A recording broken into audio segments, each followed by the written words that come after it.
Well, good afternoon, everyone. I am Donna Reed with Keller Williams, Southern Arizona, and I am here with my brother, Eric Seemann, and I am with Keller Williams in San Antonio, Texas. and we are here with our podcast, Real Siblings, It Ain't Easy. We are spending a little bit of time each time we get together with you, and we're talking a little bit about where we live and work and the real estate that we do where we live. And then we compare and contrast to where we grew up in Northwest Ohio. So again, I'm in Arizona and Eric's in Texas. And this week, we're going to talk about roofs. Is that exciting? Are you excited to learn about the roofs? Look, it protects you from the weather and it supports the walls.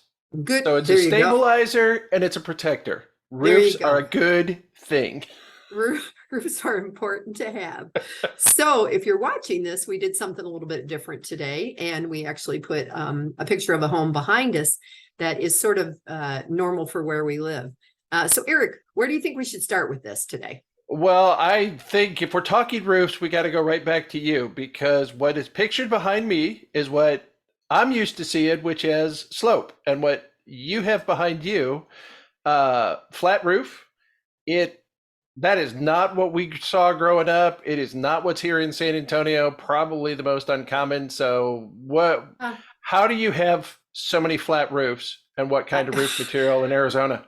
Yeah, you know what? It's interesting. After you and I chatted a little this morning, I thought a little more about it, and I thought, okay, so this particular home and the flat roofs that here we call them Santa Fe style, because they were in fact kind of like the Pueblo homes in New Mexico, where they would just build one level on top of another and have steps on the outside and go up, up, up. But what did you tell me you called them in San An Antonio? adobe. Okay, We call them an adobe. I think that more common, and as I say, not really prominent. Several years ago, I had a client call and ask, and when you try to go that specific on an exterior, it's so uncommon you can't even search for it. yeah. Yeah. So when I first moved here, and I came to college here, but then came back and moved here in 2020. This was probably is that right? 2020? Oh my gosh, no, 2000. Yeah, 2020 was only 2 years ago. 2000 is when you came through San Antonio with those two youngest children of Oh yours. my Lord, 22 years ago. So the style of the homes and the flat roofs was definitely something that was one of the biggest differences.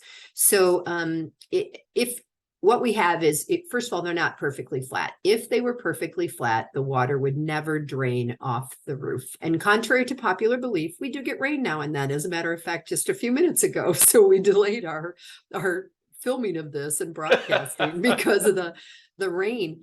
But what you see from the street level is typically built up about a foot to 8 inches taller than actually where the roof is. And then the water drains out through Okay, something. hold on. Say that again. Okay, so what you would see, like if somebody's watching this, what you see from the street, the actual roof is a few inches below that, and I see a few, like a foot below what you see from the street. And that is where then the water would drain out of these scuppers. And the scuppers are often, let's see, mine at my house are about 8 to 10 inches wide and 6 to 10 inches tall. And and then they stick out from the house, and that's where the water drains out. The roof itself, back in the ones that were built here in the 50s and stuff, some of those flat roofs had just a tar and a rocks thrown on top of them, and every once in a while I still see some of those. But the current style and what's used, it's a product called Elastomeric, and frankly that could be a name brand like Kleenex as a tissue. I'm not sure. It's a rubberized coating, and they require a little more maintenance than gabled roofs. So you have to know when you buy one of these that every 3 to 5 years, you're probably going to be recoating and making sure that gunk hasn't gotten stuck up there. And that all those scuppers or drains are not plugged up. So Because the scuppers actually, okay, when we first talked about this, I was thinking the scupper, because years ago I used to do industrial roofing yeah, with some of the friends family friends all the way back to when the moms met in the hospital. Yeah, yeah. But we were doing industrial roofing, and those industrial roofs would slope towards the center and had a pipe that would drain down through the center, and there'd be that cage over top of it. But these scuppers are actually more along the lines of like a gargoyle. That, yeah, And well, they are. They're a wood, they're a wood beam or they're a metal thing. So depending on how decorative the home is, they can be made to look like wood. And again, the one that's behind me, what you see that looks like wood isn't even wood. It's fabricated to look like wood because wood deteriorates so quickly in the hot sun. So what we don't have and what you won't see on a lot of homes here, except some of the newer ones, are gutters. We didn't used to need gutters, right? And then some of us made the mistake of having our scuppers drain into our gutters.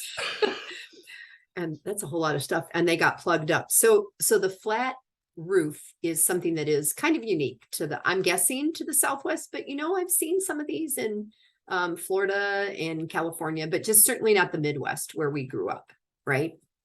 yeah, certainly not. And Yeah. again, just not common here in San Antonio. Yeah.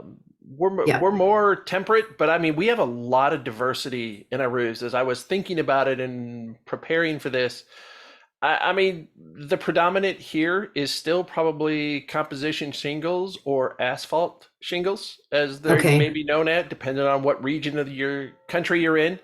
Yep. But you find as you get into this that you have to have a certain slope on your roof in order to use different materials. So Ah, there are individuals who want to do a renovation on a home and they want to change the material. And if they do that, they have to make sure the material is good for the slope on their roof. yeah. And I was driving just the other day. There's an area in San Antonio. It's actually a road called Hot Wells Boulevard. And Hot Wells was, like so many towns, it was natural spring bath pools. And man, in the 30s and 40s, it was the place to go. Just about every Hollywood celebrity performer vaudevillian that was on the road came through San Antonio and played at Hot Wells, stayed at the Hot Wells. But driving down that street, I saw three very, very distinct houses side by side. One that had a very, very steep slope, might even have been like a 1412. And what that means is that if you had the run over the rise, is the way the slope of a roof is expressed. Yeah. So 12 inches is normally the measurement, and it's a question of how much is the rise in that Compared to, 12-inch run of yep. the horizontal. And so a 14 is a very, very steep roof. Typical is probably a 612, maybe an 812 in the roof. Yeah. But it had this one that, as I say, I figure was a 1412 next to something that's probably a pretty standard 612 next to something else that was down closer to maybe a 212. Oh, that's All fascinating. side by side.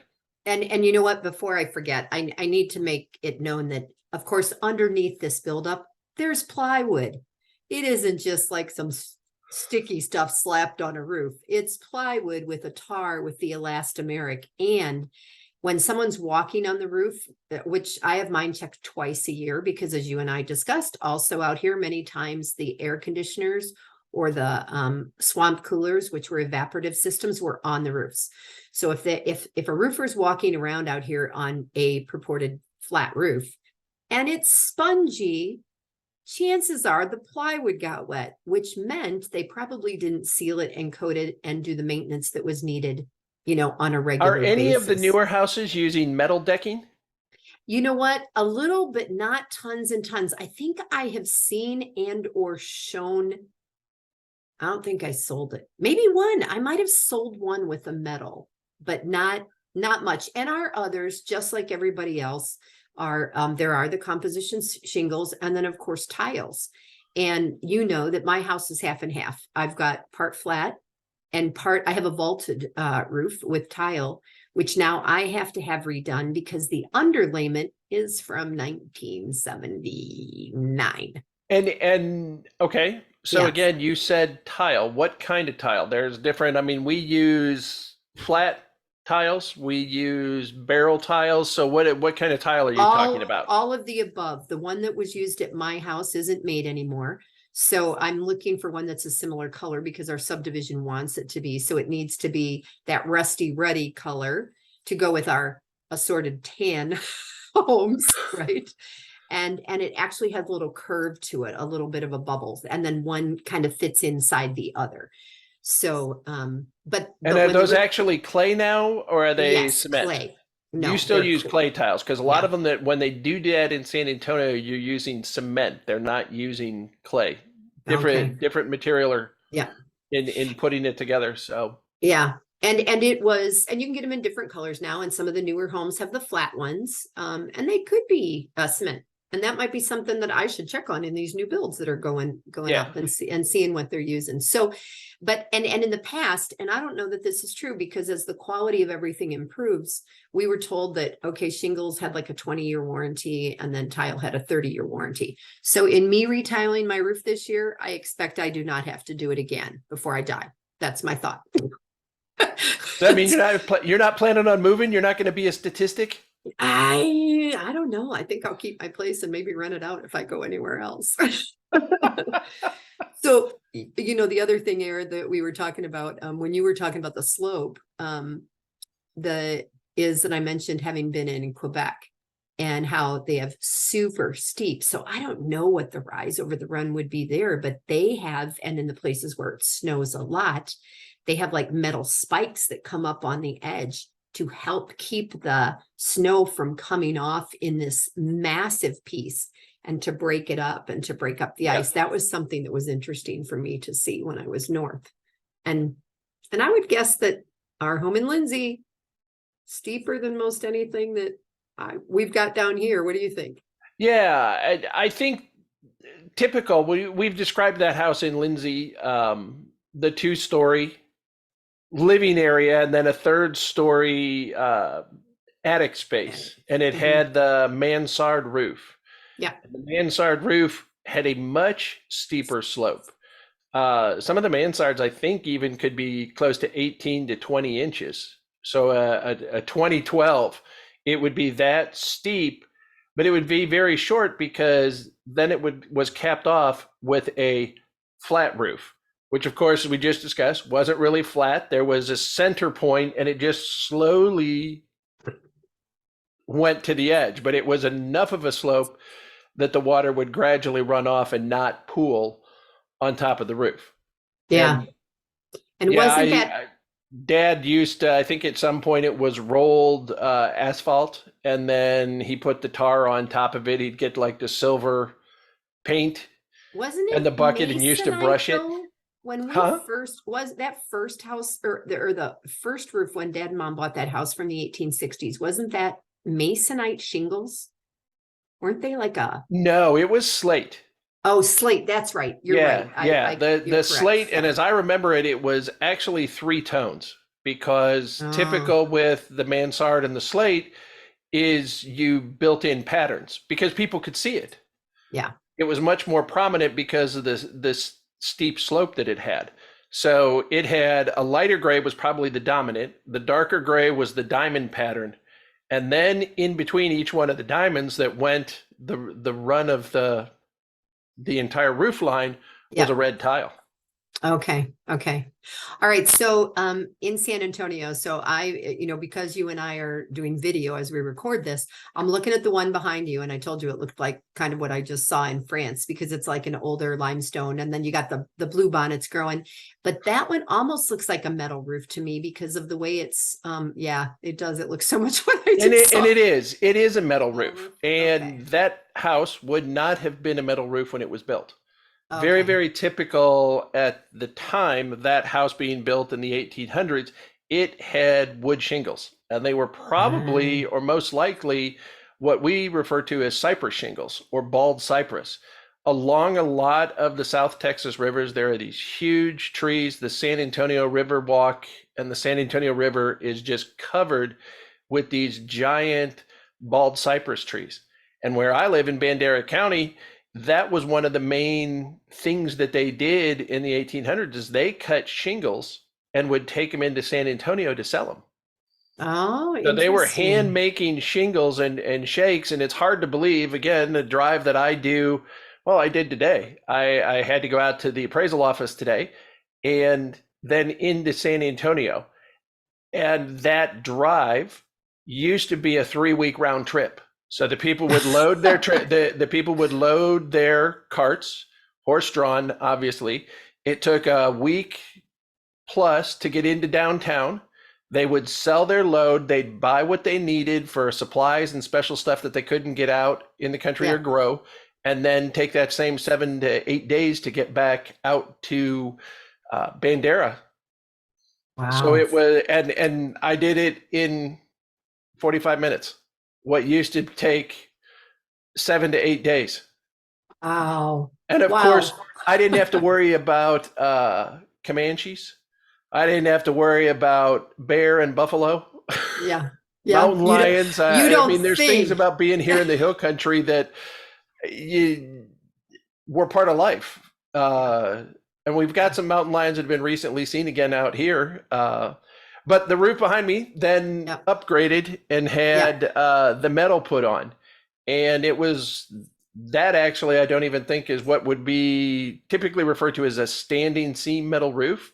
That is a very unique product where they took the roof material and they put it down, and then they actually had to crimp the edge over the adjacent piece in order to Oh, create the weatherproofing. And a standing seam metal roof, you can see ones that are faux yep. standing seam and those that are real standing seam, because you So can what is see where the yours? metal actually was curved and crimped over top of the adjacent metal material. All right. So you put a metal roof on your house a few years back, right? Yes. And what is yours? Is yours faux? It is. I believe the product technically is a galvalume. It's colored. You know, it's copper colored, Yep. but Yep. it's a aluminum galvanized composite. It's a blend, so it Yep. doesn't rust. Okay. And because our equipment has improved so much, again, you think the standing seam metal roof used to be pieces of material that may be 4 to 5 feet. And they had to Okay. be overlapped and folded and bound together. And now you can get, because of sheeting equipment, you can do 14, 22, 24-foot runs Very nonstop. cool. So, Right. Right. Great. and Very then of different. course, like I said, there's composite. We do have some that are Spanish tile. We have, we were putting this together and we talked about the fact that there are traditional, those 30-year asphalt or composition shingles, but then we have some that we call heavy duty. And heavy duty are a thicker material, and the thicker material actually allows you to create that kind of dimensional effect. So it adds a little bit of depth to the shingle, a little bit of, but most of the time, if you're in a neighborhood, the amount of new building that's going on here, it's builder basic stuff. And same, unless it's a custom composition, home. and just like you said, the colors are dictated. The type of tile that you're going to put on your townhome is directed by a neighborhood. And if you're buying a house and it's still under construction, you may have some selections that you can take, but most of them are, look, there's 3 different shades, and if your neighbors have this one, you can't. Yeah. Yeah. So don't get your heart set on this with exactly. Elevation A, B, or C. Right. So one of the other things that you and I talked about when we were just planning and talking about the roofs was we talked about air. So in the flat roof homes like this, we may or may not have a crawl space. When I have home inspections, there's times where you can open something I up. was thinking that. Yeah, but when you were talking. But if there's not a peak, often there's no place to go. And I always say our home inspectors have to be crazy skinny so they can fit in these places that I don't even know. But partly back, 50 to 100 years ago, it was because we didn't have cooling and because heat rises and they weren't going to have tall. And so I don't know what the level of insulation was at that point. But again, looking at the vaulted ones and thinking about, so our house on Main Street, when we were little kids, my dresser was built into the attic behind my, in my room. Like you walked through the attic door in that room, Eric. And Wow, I don't remember that. I mean, I remember the room off of Ken and I because we had it as a playroom, but you had mom and dad use yours more for storage? Yes. Yeah. And so definitely was there. We all had attics. Dan had that little attic space off of, where he slept. You guys had that big space where you were. And then mine had a little door that you went in, and it had all the nooks and crannies like an attic might, with that home, which was built in the late 50s. But I remember, my dresser didn't stick out into the room. It was flush with the wall, and then the drawers were behind it. And so it's just interesting here. Every time I do a home inspection and we look to see if there's a crawl space, we walk around. Yeah. And see if there's an access panel or something. An access. And honestly, the ones that have the furnaces in the attic, to me, so much work to replace that, they're quieter than when they were in the hallways, back in the older homes where they were in a closet in the hallway with a hot water heater. The 1950s where they had the little vent in the narrow closet. Yeah, exactly. Tons of those. But it, when I think about replacing them, to me, it's just always fascinating who does what job and how they get up there to do it. And as you and I talked about briefly, having the air conditioners on the roof, or as we call them, the swamp coolers, which were a moisture providing cooler where you changed a water pad and you kept water in them. Those also then created the possibility of damage around on the roof, right? If there was leaks or if there was issues. So kind of a mixed bag with the style of roofs and the style of roof and temperature and climate. And I mean, out here where we're at, we figure the weather always wins. It's just a matter of time.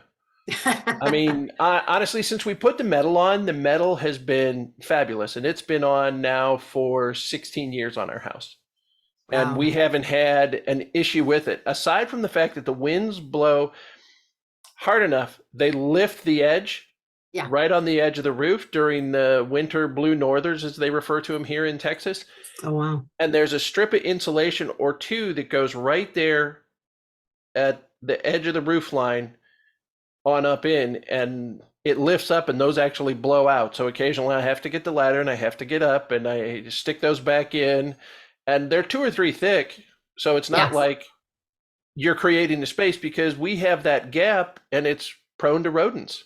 Right. And stuff getting stuck up in there. And of course, I mean, we're talking this through and I'm looking at it, and you said something about not having much of a crawl space, but I'm thinking, once you added air conditioning and you started doing central air, that space where you've got the roof line, then you actually got, or the visual roof line from the street, and you say the roof may be 12 inches below that. Yep.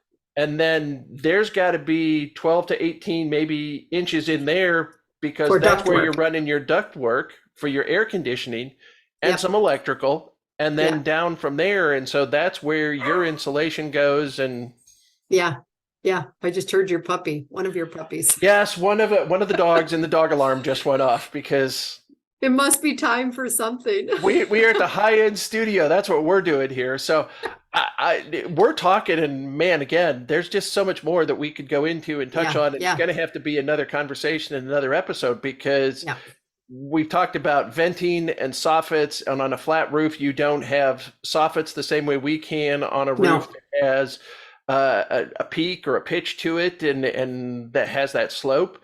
The difference in materials, the deck material, we talked about radiant barriers, and are they doing that out there? And they're certainly doing it here, and those type of discussions. But I think we've already had our time for the day, and we probably need to be bringing this one to a close. I do, but before you close, I want to remind everybody that if you have questions, that's what we're here for. So if you've never lived in San Antonio, or if you've never lived in Tucson and you're going to be moving, we both live near military bases. Eric lives near 3 or 4 of them.